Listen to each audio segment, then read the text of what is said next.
இப்போ நீங்கள் பார்த்துட்டு இருக்கிறது வந்து சவுதி அரேபியா ரியாத்தில் கிங் காலித் ஹாஸ்பிட்டலு. இது வந்து எமர்ஜென்சி வார்டு. சும்மா ஜஸ்ட் ஏதாவது உடம்புக்கு முடியலன்னு சொன்னால் எமர்ஜென்சி வருவோம்ல, உடம்புக்கு முடியலண்டு.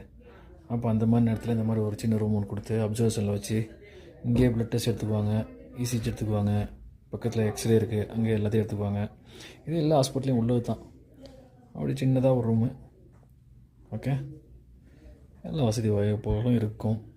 இதில் என்ன ஒரு ஒரு நான் கவனித்த விஷயம் என்னென்னு பார்த்தீங்கன்னு சொன்னால், இந்த பாருங்க, கிபுலா, அதாவது தொழுகக்கூடிய திசை எந்த பக்கம் இருக்குது அப்படிங்கிறத இந்த ரூமில் வந்து தெரியாதுன்னு சொல்லிட்டு காமிச்சு கொடுத்துருக்காங்க. அதாவது இந்த கார்னரில் தான் இருக்குது, இந்த கார்னரை நோக்கி தொழுவுங்க அப்படிங்கிறத சொல்லி கொடுத்துருக்காங்க. சிறப்பாக இருந்துச்சு. அதை பதிவு பண்ணுன்னு தோணுச்சு, அதனால் நான் பதிவு பண்ணிகிட்ருக்கேன். இந்த மாதிரி திசை தெரியாத இடத்துல தொழுகக்கூடிய நபர்களுக்கு நம்மளும் பயன்படுத்தி கொடுப்போம் இந்த மாதிரி ஸ்டிக்கர் ஒட்டி.